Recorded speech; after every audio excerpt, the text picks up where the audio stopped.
Okay, as I said, I'm going to be probably a little bit short this morning simply because I'm going to do something I have never done since I've been teaching here. I've got a gap between my classes.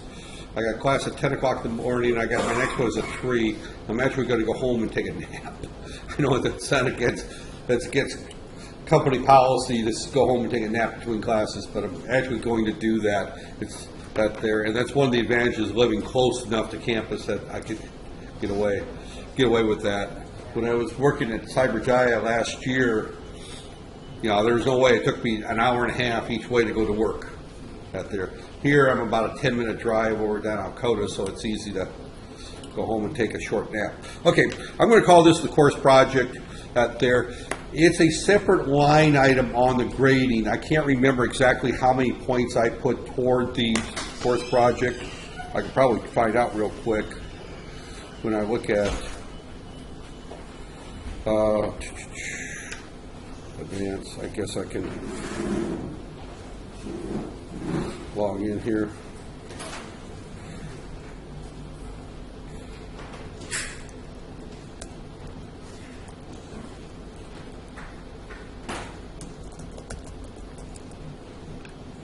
Thank you.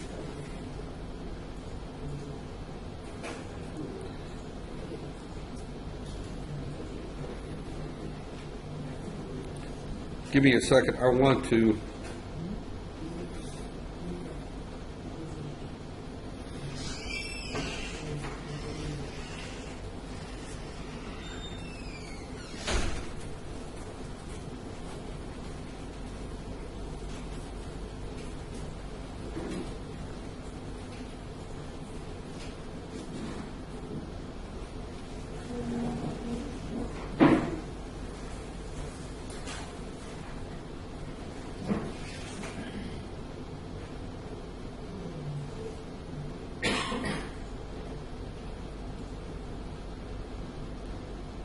this is microcontrollers. This is called the mini project, and it's worth 20%. It looks like of your final grade. So, so as you look at the final distribution, we had the midterm test, the 2 labs, and the mini project. So when we look at this project, it's worth a significant portion of your grade. That's why. As I leave you with this project, my goal here is I'm telling you it's worth 20% of your final grade, which is the equivalent of 1 or more test problems on the final exam. I have given courses where this was worth 50% of a student's final grade. Is this course project? So do not take it lightly. Right there, just a little warnings. And I pointed right there in Looms their student software on how these grades are. So when I get your reports, the last day of classes, they'll probably be turned in the Friday of the last day of the 14th semester or 14th week before revision week. Out there, when I will grade those as soon as possible, and that will count 20% of your final grade. The final report, your final exam is worth 60%. The midterm was worth 10%, and the 2 other labs are worth 5% on your final grade. And the other 2 labs are worth, you basically turned them in and did them, or you didn't. There's not a lot of points given on grading on that. The midterm, I'm still grading that there. I shouldn't have taken a vacation while they're sitting there not being graded. But remember, the midterm is preparation for the final.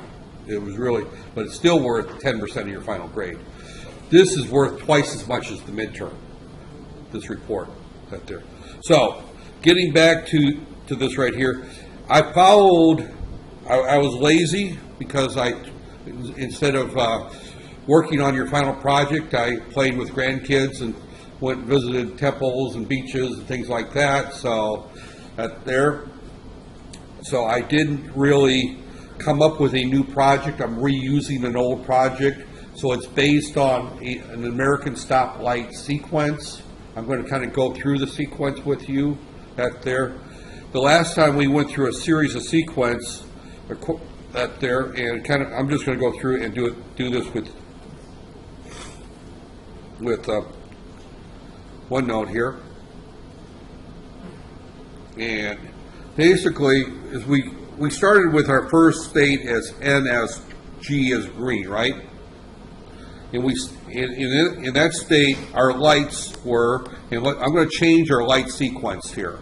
I didn't put it in there. I will edit this file and add that. But my light sequence is actually going to be easier here than it's was on the out there to figure out. I'm going to do. What did I do on the first one? I can't remember how I set that up. Actually, I did. I thought I wrote something up on that there. I'd have to find it right here. Right here. File. Open.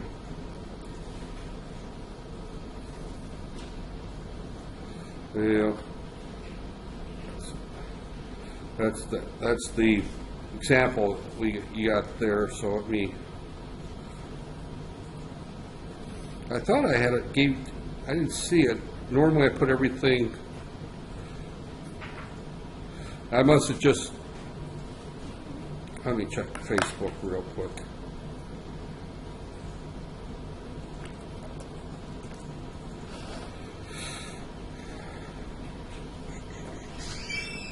Controllers. There's the course project. The stoplight video. There's the switch case. Blinking with the delay. Okay, this is what I was looking for. This is the document. So let me review that one there. So there, because this is part one of this project. So there's some changes on this. You do not have to submit a report for part one. Part one was just the first.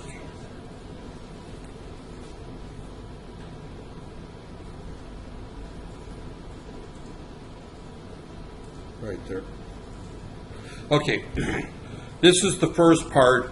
All right, the delay function, I gave you part of that with that one file there. You need to modify that there. Now, the thing is that if you look at this one here, I assigned the ports right here. I'm going to change the port assignments on that there. So, and I'm going to do that right now. I'm just going to type it up and I'll copy it into Facebook out there. But I'm going to change these right here. Matter of fact, why don't I just change them right here? And that there. And I'm going to say port 0, and I'm going to say right here, I'm just going to change this document and re-upload it. That's the easiest thing. That there. Right turn 0.3 and not used in part 1. Right there. 4, 5, 6, and east-west right turn 0.7 and not used in part 1. Okay, and let me just save this file. Save as.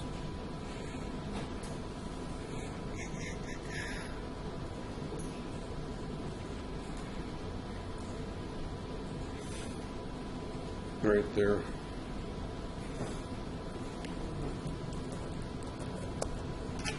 Part 1, okay.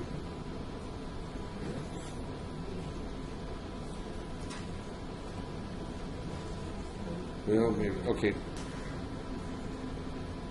And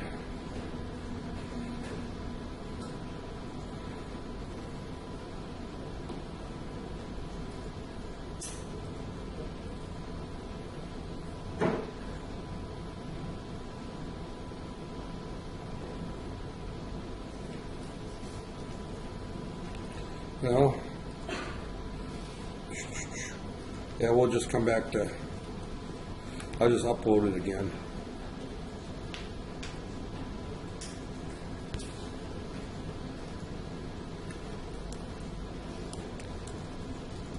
Stoplight,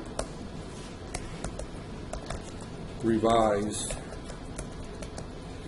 right there, add file.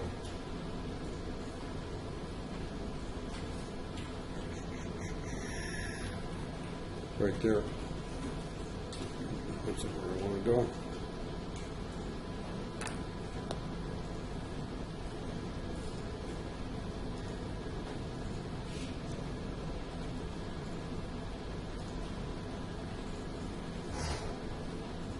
Oh, of course, project, there's that one there. I thought I just saved it.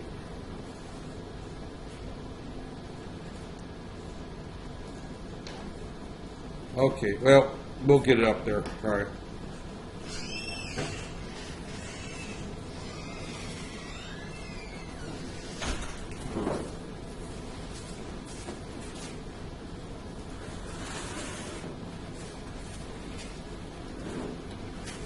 Put it on desktop stuff, that way it's easy to find. Okay.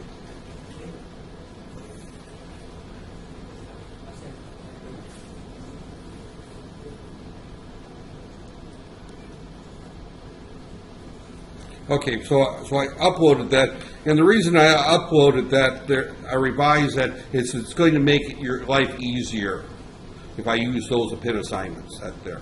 Because what I changed right there with the updated pin assignments is that now when you do your lights, and I have to assume that no one's finishes, if you have, what's that? Okay, it's an easy change. Because the reason the change makes it easier is when we look at part 2, we just got there. So when we look at this change, right here, and let me just paste it right here and talk a little bit about that there. When we look at this change, all this is going to do here is our north-south here. These are our north-south lights. And why is my pen not working?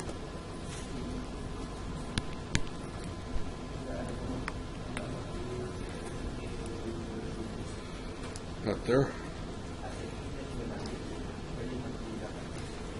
Okay. What this allows us to do is it sets up an easy thing, because if we want a red light on, if we want red only, it's going to be 0001. If we want yellow, it's going to be 0010. If we want red, it's going to be 0100. It's going to be 4.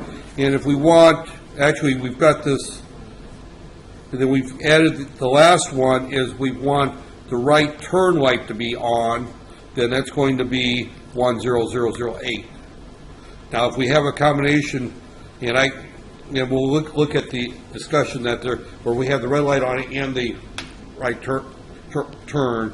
But what we're doing here is we're going to set this up, and this is actually a unusual stoplight process, right there. And go back to my discussion right here. Close this one here.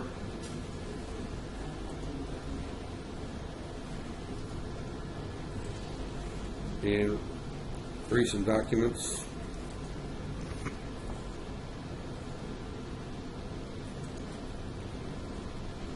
And CourseProject right there. Okay, this is the one that we're working on. So you're going to start with the revised one that I just put up there. Start with that there. Now we're going to add 2 inputs, and use for your 2 inputs, there's actually 3 inputs, but the third one is if you've got time, okay? So when we look at part 4, that uses the third input. If you get to that point, then just go ahead and pick an empty port, and then you have to use the jumper to activate it right there, because you don't have you only have 2 push buttons available to you right there. So use the other port 2 as an input right there. So that there. So okay, and what we're going to do is we're going to have a left turn and a right turn sensor. So our chain of events is going to be, and this is going to be a little bit strange to you because I have not studied how motion stoplights work with sensors, because sensors are not common here on stoplights up there. So I'm going to try to get you thinking in terms of efficiency on traffic flow, is that we don't put in right turn lights when we don't need to out there. So what we're going to do here out there, so going through that there, again, we set up our lights here, and they're going to be here. This is our north-south are here, our east-west are here, and as we mentioned, there's our right turn light, there's our green light, our yellow light, and our red light. So that's the pattern that you've got there that I put up there. Okay, our flow of events. We start off with north-south green. Then we go to north-south yellow. Then we go to our north-south red. And that's that very short one that I said that it's like 2 seconds there. Now we have to make a decision, and this is part of what you have to look there. If the east-west right turn sensor is high, then we're going to go to east-west right turn. Then we go to east-west green. Otherwise, if this is 0, east-west left turn or right turn sensor is low, we skip this step right there. We just skip that step right there. So we're skipping that step there. Now, as we look at my project, let's see if I added another state there. Yes, I added one other state that we need to talk about. We actually skipped 2, because then this goes to our east-west right turn yellow state right there, and then to here. So we skip these 2 steps if there's no car wanting to turn right there. So when you write your code, you would have to put an if-then-else statement in there in your code. And go back to Facebook, we can just pull that up there.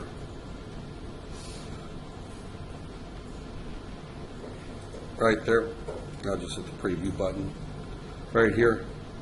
So in this part of the code right here, and we did not finish that there, but you would put an if-then-else there. So here after delay where it says state, what you're going to have to do is, and under state when it says north-south red right there, and then you're going to set your lights equal to something, 0x, whatever. I'm going to say 4-1 or whatever it is. That's a big question mark. You have to figure out which ones it is. Then you call delay right there, and you pass it. This is going to be 5 seconds. The red light's 2 seconds, right? Right there. And then you're going to do if right there, and then you're going to say if east-west right turn sensor equals 1, equal 1, then you're going to do state equals, in this particular case, it's going to be east-west left turn or right turn green, right there. Else state equals east-west green, right there. And you'll do the same thing on the east-west red, right there. So that there. So get that done. I said my goal here is to be very short today, and then turn you guys loose. I'm going to do the old nasty and sneak off and take a nap. I hate to admit that that's what I'm going to do, but I'm not going to lie about it. I don't have a meeting or anything. I'm just dead tired from flight delays. That's there. So now I'm not going to let you go quite yet. I want to kind of go off on a tangent and talk about why engineering requires foresight and thought when you do design work, right there. So this is it on the discussion. The rest of the time, I'm going to go into our rant and a complaint session about poor design practices, right there. So any questions on what you need to do on the lab, on this project? There will be a final report. Each person needs to submit a report for this, right there, and it needs to be an individual report. You can work in groups 2, 3, whatever you want, that there. But you need to do 2 parts of the report. One part is the written report, that there, which is obvious. That there. The other part of the report is a short little oral presentation, and you can do that in a group of 2 to 3, where you show me, I'll walk around and you show me what your project is done. All this is due the Friday of the last week of classes, right there. So you have till the end of that last week. This is what, week 12, I think? So you've got about 2 weeks to do this, right there. So I am not going to do any more lectures. I will probably schedule some time during revision week for comments on the final exam. That there's not much to add, because most of what's on the final exam was on the midterm, but there's a few things I want to add. That there. So I will schedule probably one class during revision week that I'll record it. Hopefully, now revision week's what? 1 week? You got 1 week from revision week or 2 weeks? 1 week, right? All right. So how many people are leaving? Everybody leaves to go home for that week, or you stay around? Regardless, I'll schedule a class sometime, probably Tuesday or so of that revision week, and probably have it around 10 in the morning, that there. So maybe Monday at revision week I'll schedule it. Whatever works best for you. Think about it. Tell me when you want the revision course to find that there. So, and during that time, I'll go through problems that'll be on the final exam and give you that there. Between now and then, I want you working on this, that there. So, but it'll be the standard lab report. What is the objective, that there? Now, if you make changes to the design of that there, justify your changes, that there. So, now, what I want to talk about a little bit, and we meet again Wednesday, right? Yeah, so yeah, because you guys missed a class. Actually, my class this afternoon didn't miss a class last week, so they may meet. We'll see how my nap goes. They may get an email at there. Okay, this is something that doesn't have a lot to do with electrical engineers per se, but it's engineering in general. That there. As we look at society, we're reaching a point that everybody in this room is around 20 years old, I'm going to say. Some of you are 18, 19, some of you are 22, 23. I don't think we have any 30-year-olds in this room, right? Right there. So everybody in this room is, and we probably don't have too many 16-year-olds, right there. So probably everybody is between the ages of probably 19 and 23, if I wanted to guess. It's probably a good range out there. But as we look at countries that are developing, and Malaysia definitely falls under that category. It's an aging society. You're the next generation, that there. But your parents are not quite as old as I am. Some of your parents might be as old as I am, that there. Our bodies get a little bit more frail, and we get into the handicap situation, that there. OKU is what they call it. One of the observations I've made living in Malaysia is that it is not very well equipped for handicap accessibility out there. And I want to kind of go off on a tangent and talk about why certain little things can make a big difference. We flew through the airport at Bali, and if you look at KLIA, and KLIA is actually a good airport, and it's well designed for the most part. I don't know about KLI Dua yet. I'll find out sometime in December. We're taking a trip through there. But one of the things it's got is it's got fairly easy elevator access. Elevator access at all gates. So if someone goes there with a wheelchair that there, and you check in, and down here is where your gate is, right there. And if has anybody flown through KLIA, that there? But you know, you check in on one level, and then they run you through security, and then you go through another little checkpoint where they scan your ticket, and then you go into a holding area. I call it the bullpen, or a little holding area, and you take an escalator to go down there, right? Not there. But next to every escalator, there's an elevator, right there. So it's very easy if somebody's in a wheelchair to go from this level to this level.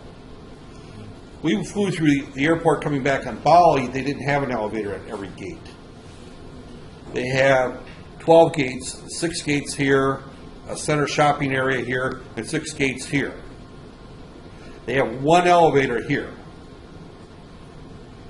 Now the problem is, actually they don't have an elevator here. They have an elevator here and an elevator here, going from the 3rd floor to the 1st floor. Right there. Then they have 1 elevator going from the 1st floor to the 2nd floor. That there are no elevators that go from the 1st floor or the 3rd floor to the 2nd floor. Again, bad design. Very bad design. Our gate was gate number 4. That there. So we had to go to gate number 2 to take the elevator down to 1, because this is the departure floor.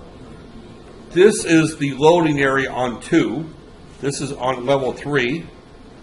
And then we had to go back to 4 to take the elevator back up there. So we had to go from the 3rd floor down to the floor, walk back. So we had to walk here, take the elevator down, walk here, and then take the elevator back up, in order to save the cost of doing that. And there was 3 different people in wheelchairs that were following in this group. That there. Very bad design. That there. And you have to think of that if you're an engineer, because you're electrical engineer, you may get involved in building. That there. So, same thing. We have a shopping mall not far from here called Wanza Walk. Anybody ever go to Wanza Walk? Is it Wanza Walk? I think that's the right spelling, right? Anybody ever go to Wanza Walk? You know where it's at? It's not very far from here. Wanza Walk is built on a hill, right? Right there. And the ground floor I exaggerated the hill. It's not quite that big, steep. The hill is more like this right here. But the ground floor of the mall follows that there. So the ground floor is on a slant. Right there. If you ever go to Wanza Walk, the 2nd floor is straight, is level. I think there's a 3rd floor for part of it then.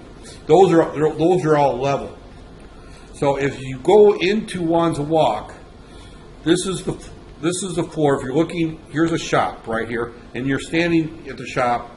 This is the floor right here, right there. So what they've got here is that they've got the sidewalk has got to drop down here, and then it's got to drop down this way. So you cannot wheel any kind of wheelchair into that. The reason I point this out and why I'm so sensitive is my wife has got to the point, she's 59 years old, or almost 59 years old. She's got a bad back. She's got degenerative disc. She uses a little electric scooter to get around. She can't get into any of the stores on the ground floor of Wanza Walk. They're completely inaccessible to her. That there. I noticed that probably about a year ago, some of the stores started putting little ramps in to make it more accessible. Not all. That there. But the other side of it is, even if you're not handicapped, if you're especially dealing with tourists that are not used to this type of stuff here, right there, you walk into a store and there's a lip, you're going to trip over and fall. it's just a very bad design process that there. But it seems to be very common that there. And it's quite ironic. Yesterday, when we were at the airport at, I can't remember, was it Denpasar, there, the island of Bali, that there, we were complaining about the design of the airport and how stupid it was. The person that was showing us, walking us to there, told us that the architect came from India, and my wife and I just looked at each other and started laughing our asses off. Pardon the language that there. And the reason we were laughing so bad is the last time we were in an airport that was so poorly designed that made us to the point that we would never fly to that airport again was in New Delhi, India. That there. It was just so poorly laid out and so hard to get around for anybody that there. Actually, if you're able-bodied, it was poor. It was a very poor design. The whole system was poorly designed. And we just kind of go, why, of all places to get an architect to design an airport, you go to the country with the poorest design airports we've ever seen, and you get your architect from there. So, and as an engineer, architects, engineers, construction, they're all interrelated. It's a mindset that you have to look at the final user of your products, how easy it is to use your product that there. And if you look at people that do that, and they come up with designs that are just mind-boggling and just blow your mind. The best person in probably the 20th century and the 21st century that has done that is, and I had somebody ask me for another campus, why do people worship Steve Jobs so much?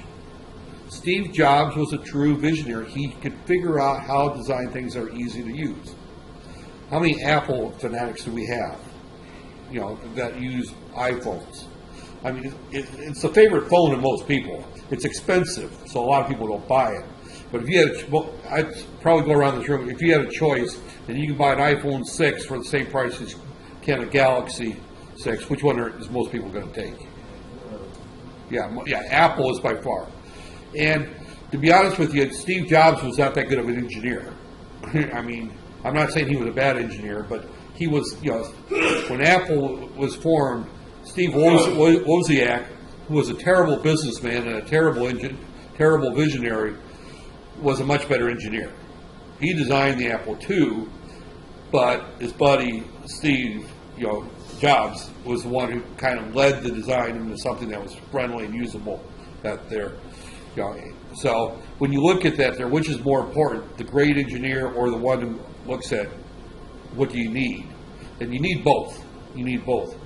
But even as a regular engineer, you need to look at, is this feasible to do it this way? Yeah, it works, but does it really work? I mean, you look at this floor here, and you see these recessed panels. Do those really work when people trip and fall over, and you have to put yellow and white tape around the design? Does this work to run my wiring through and give me something to fall over and trip on? There. These are all things when you look at engineering. When you design the interface for a stoplight, we're doing a simple stoplight. Do you build in safety features such as a red mode? Do you build in features that make it easy for the user to know what they're supposed to do? There. When you look at a stoplight and you've got a red light here, a yellow light, and a green light, and then you've got a turn light right here. And this turn light is active when you can make a right turn. Maybe both these are lit, maybe these are lit. Right there. Is that easier than on some lights when there's a green there, you can turn right, and don't worry about other lights if it's not a green. It gets confusing. And you need, and somewhere there needs to be international standards. The world has gotten small. I had the experience of talking to a young lady from Amsterdam on the flight back. Actually, she was one of the other wheelchair passengers, and she was commenting that the reason she was in a wheelchair was because she didn't understand how the stoplights worked in Bali. She was used to the Dutch way, of doing that there. And she rented a scooter and managed to get into an accident because she didn't, the lighting system, the lights were in a different pattern. And here we are, a place that pulls in lots of young tourists from overseas, especially from Europe and Australia, that follow more of the Western lighting pattern. They go into Asia and they rent these scooters in an area that traffic laws are somewhat, relaxed in enforcement. And we could say Malaysia is another place that traffic laws are relatively lax in terms of enforcement out there. So somebody's riding a scooter that's not familiar with lax enforcement of traffic laws and not understanding traffic laws. That's an accident. It's going to happen, and she spent a week in the hospital and has 2 screws in her knees and has to fly back to Amsterdam in a wheelchair. Because the stoplights were not designed in a way that she could understand them properly. So it's just one of these things as you go through and look at your designs, you have to, same thing, if you're doing a washing machine, does the flow of state to state make sense to the user? Do the controls make sense? Are they easy for someone? I talk about the iPhone. The iPhone, a 60-year-old grandmother can pick up an iPhone and figure out how to use it. Some of the early Android phones were not real friendly to users. Now they're pretty friendly, but some of the early ones were not very there. So, enough with my rant there. I'm going to go ahead. Don't look for this to be posted